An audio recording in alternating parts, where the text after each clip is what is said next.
안녕하세요, PD입니다. 드디어 일본이 긴급 사태 명령 선언을 하기 일부 직전입니다.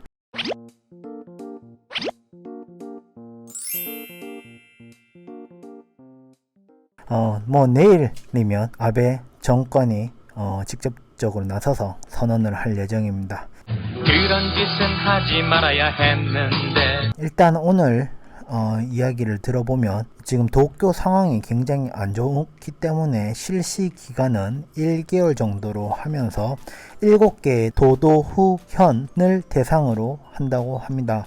그 대상이 되는 곳이 도쿄, 사이타마, 치바, 가나가와, 오사카, 효고, 후쿠오카 이렇게 7곳이 됩니다. 하지만 여러분이 이미 아시는 분은 아실 수도 있고 그리고 아직 모르시는 분은 모르실 수도 있는데 모든 상황이나 정책 자체가 강제력이나 억제력은 없습니다. 이 뭔 개소리야! 이게 참으로 안타까운 일이죠. 일단은 학교든 공립학교든 시립학교든 공립학교든 그 지역의 교육부에 따라서 학교를 휴교도 할 수도 있고 휴교를 안 할 수도 있습니다. 그렇기 때문에 절대적인 강제성은 없습니다. 그리고 물건 파는 거 그리고 물건을 사는 거에 대해서도 특별히 일본 정부 또는 지방자치단체가 규제를 강화하지는 않습니다. 도시 봉쇄도 없기 때문에 일본가로서는 일본 국민들에게는 외출 자제 요청만 할 수가 있고 그리고 교통수단 역시도 따로 강제성을 가지고 관리는 하지 않는다고 합니다. 이건 너무한 거 아니냐고? 하지만 일본 정부가 내일부터 긴급 사태 선언을 할 경우에는 의료시설 개설을 위한 토지 또는 빌딩, 가옥 등을 강제로 사용이 가능하며 의약품 등 특정 물자 수용 등의 권한을 행사는 할 수가 있습니다. 하지만 일본 정부 자체는 아직 거기까지는 확실하게 이렇게 하겠다라는 것은 나오지 않은 것이 사실입니다. 도쿄도는 5일 어제죠. 140명 이상의 감염자가 새롭게 나왔고 오늘 또 80여 명의 감염자가 새롭게 나왔습니다. 국가로서의 결단이 요구된다고 했고 그 결과가 내일 아침이 될지도 모르고 오후가 될지도 모르겠지만 내일 아베 수상이 발표를 한다고 합니다.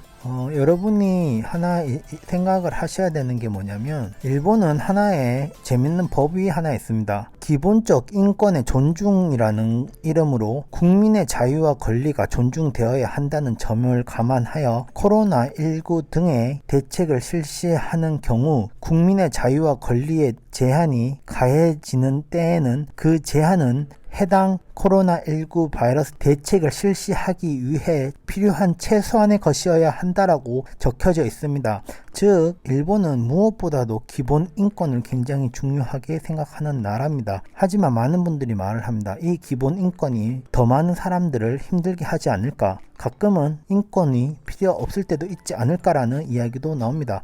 강제성이 없는 선언, 이게 과연 일본 정부, 일본 사회, 일본 국민을 위한 바른 것일까? 우리는 생각을 해봐야 할 것 같습니다. 그리고 마지막으로 하나의 앙케이트 조사, 설문조사를 하나 들고 왔습니다. 비상사태 선포, 당신의 회사는 어떻게 대응을 하나요? 여기 보이시죠?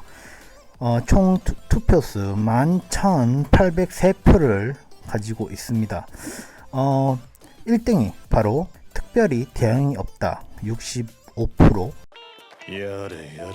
그리고 2위가 텔레워크를 권장하고 있다. 그러니까 집에서 일을 하게 권장을 하고 있다가 14.5%, 그 다음에 텔레워크 그리고 시차 출근을 권장하고 있다. 즉 시차 출근이란 게 뭐냐면 보통 9시에 출근을 해야 된다면 10시에 출근을 시키거나 아니면 8시에 출근을 시키거나 하는 게 시차 출근이라고 합니다. 그게 10.6%, 그리고 기타가 5.7%입니다. 그리고 시차 출근만 권장을 한다 하는 것이 4.3%입니다. 여러분, 일본 사회가 정말 지금 사태를 엄중히 생각을 하고 있을까요? 과연 사원들은 생각을 하지 않고 회사 개개인의 이익을 추구하는 회사도 아직 많은 것 같습니다. 오늘 또 여기까지 띄었고요. 오랜만에 이렇게 가명을 썼는데 조금 어색하기도 하지만 파티 같은 하루를 되세요라고 항상 말을 하지만 한국은 점점 코로나 바이러스가 잠잠해지는 것 같아서 다행이라고 생각합니다. 오사카 그리고 일본의 많은 한국인 분들 그리고 유학생 분들 직장인 여러분 힘내시고요. 그리고 항상 나가실 때는 마스크 하시고 집에 와서는 손 깨끗하게 씻길 바랍니다. 이것만 해도 많이 안전하다고 하니까 많은 사람들 많은데 너무 가지 마시고 하시길 바랍니다. 오늘도 여기까지 PD였습니다. 그래도 파티 같은 하루 되세요. 안녕.